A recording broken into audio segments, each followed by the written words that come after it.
Bonjour, donc voici la correction des exercices que je vous avais envoyés sur les pourcentages. Donc on va commencer par l'exercice numéro 1 qui concernait un basketteur. Donc c'est un exercice assez banal sur les pourcentages. Vous en avez fait beaucoup de ce type-là. C'était juste pour vous faire des petites révisions. Donc on avait un basketteur qui avait tiré 24 paniers et qui avait marqué 17 tirs sur 24.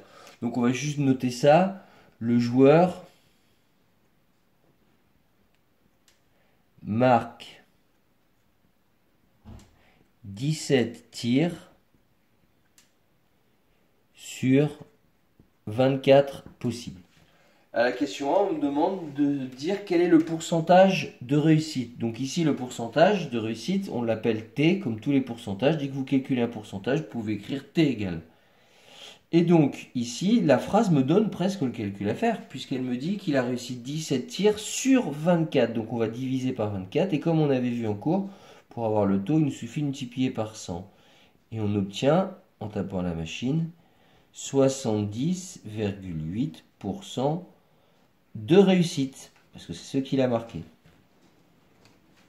Donc du coup, il en a réussi 17 sur 24, il en a donc manqué 7. Et justement, à la question 2, on me demande de calculer son taux d'échec. Alors, il y avait deux façons de faire, on va faire exprès de faire une façon. C'est-à-dire qu'ici, on peut prendre maintenant combien il a raté. Si on vous demande le pourcentage de quelque chose, il faut prendre ce quelque chose. Là, maintenant, à la question 2, on demande le pourcentage de tirs ratés. Donc là, les tirs ratés, ils ne représentent pas 17 tirs, mais ils représentent 7 tirs. Donc on pourrait dire qu'il a raté, donc le taux, c'est une division, 7 tirs, cette fois-ci, sur 24. Je ne suis plus en train de calculer le même taux. Cette fois-ci, je suis en train de calculer le taux d'échec. C'est pourquoi ici, j'utilise le nombre d'échecs. Et quand je fais ce calcul-là, j'obtiens 29,2%. Voilà, vous avez juste à le taper à la machine et vous obtenez ce résultat-là. Et la question 3 vous faisait remarquer, si on additionne ces deux pourcentages, qu'est-ce qu'on obtient? En fait, si on réadditionne les 70,8% de réussite, plus les 29,2% d'échec, évidemment, on retrouve tout ce qui était possible, on retrouve les 100%. Puisque quand vous essayez, soit vous échouez, soit vous réussissez. Donc on trouvera les 100%. Très bien, donc ça c'était pour la première partie de l'exercice. Ensuite, on vous demande, à la question 4, de le comparer à un autre joueur. Alors, cet autre joueur, qu'est-ce qu'il a comme caractéristique? Eh bien, Jordan, lui, il fait 35 tirs. Il en marque 28. Donc lui, si on compare, Jordan marque 28 tirs sur 35 possibles. Donc la question qu'on se pose, c'est qui est le plus fiable des deux joueurs, selon vous, qui est le meilleur tireur?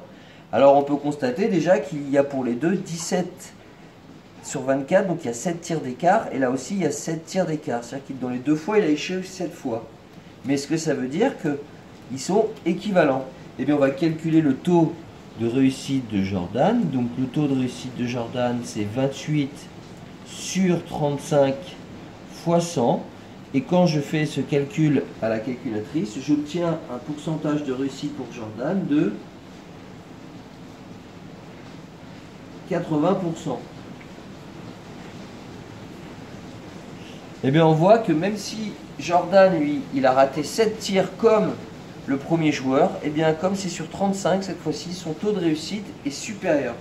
Donc, c'est l'intérêt des pourcentages, c'est que ça nous permet de comparer comme ça, deux résultats qui ne sont pas dans le même total. Là, c'était sur 24, là, c'était sur 35. Ça, c'était l'objet de l'exercice 1.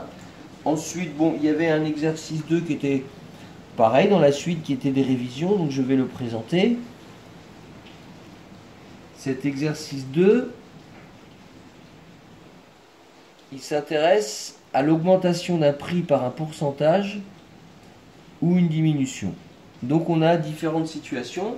La première situation qu'on avait, on avait une valeur initiale qui valait 250 €. C'est-à-dire que ça signifie que le prix de départ valait 250 €. Et on décidait d'augmenter cette valeur-là de 15%.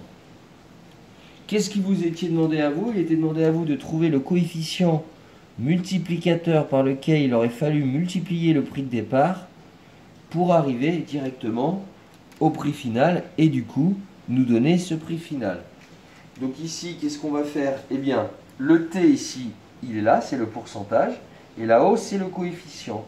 Donc on va multiplier la valeur initiale de 250 par 1,15, parce qu'il augmente de 15%. Donc ici, ça me fait 250 fois 1,15, et ça me donnera le résultat final. Donc évidemment, ici, on attendait de votre part de mettre 1,15. On voit bien que pour une augmentation de 15%, on multiplie par 1,15 et le prix final est 287,5 euros. On va pas mettre des euros, mais c'est la valeur obtenue. Vous voyez, les deux réponses noires étaient les deux réponses attendues. Et ici, on vous signifiait de quelle manière le prix de départ, VI, valeur initiale, allait augmenter pour atteindre quelle valeur finale. On a multiplié par 1,15. Dans le deuxième exemple à droite, il s'agissait cette fois-ci d'une baisse.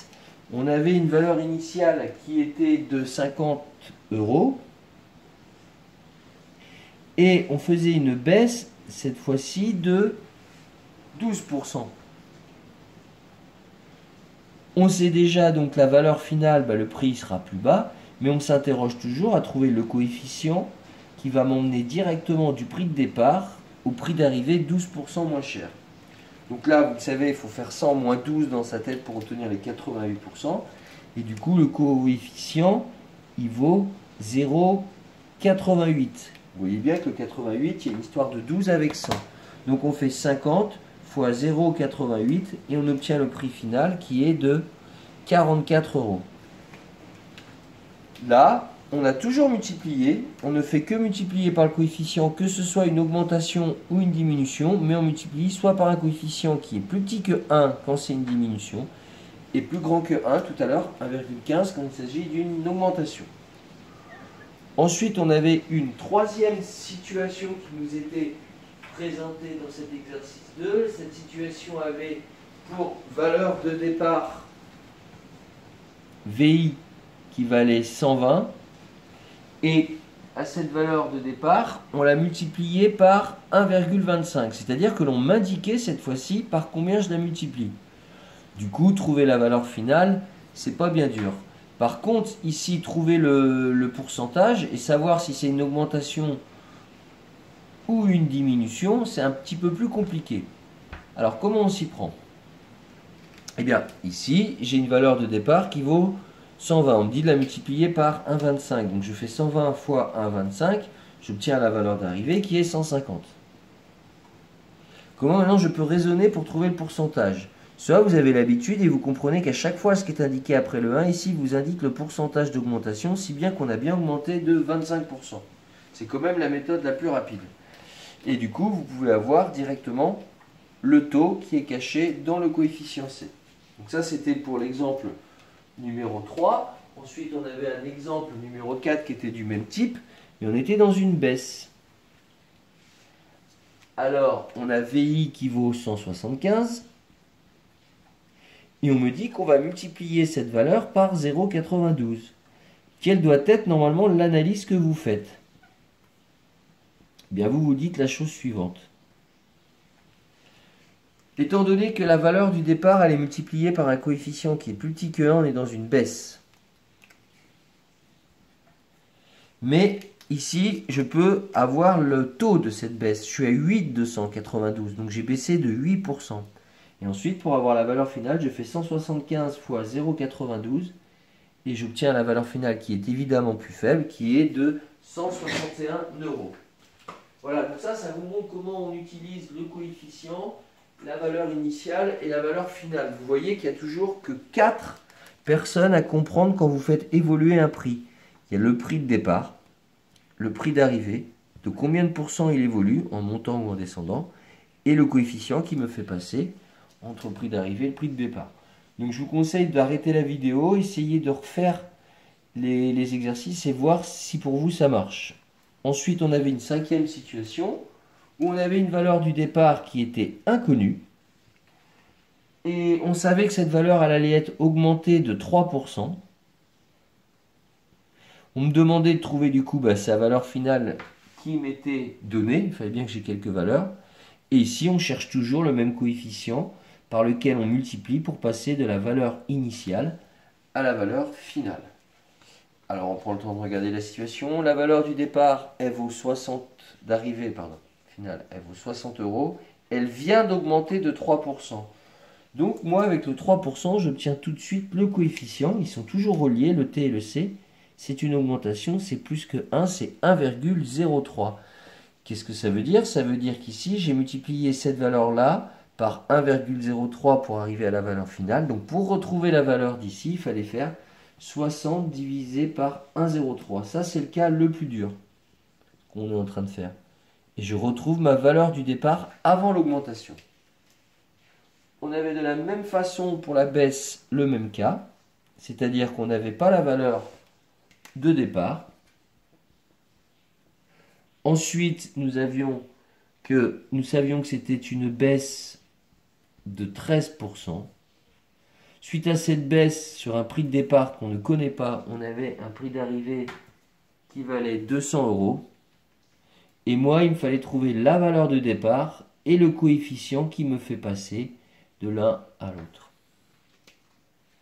Si j'ai une baisse de 13%, le coefficient été communique toujours. Si vous avez l'un, vous avez l'autre. C'est juste à vous de savoir le faire. Si je baisse de 13%, je tombe sur 87, donc mon coefficient il vaut 0,87. C'est une baisse. Le coefficient il est forcément plus petit que 1. Si j'ai multiplié une valeur du départ que je ne connais pas par 0,87 pour arriver à la valeur finale, on peut l'écrire comme ça par exemple. La valeur que je ne connais pas, que je cherche, c'est VI en fait, fois 0,87 est égal à 200. Je vais prendre le 0,87 et je vais diviser ici pour trouver le X, comme on faisait pour les équations. Et du coup, ça vous donne 200 divisé par 0,87.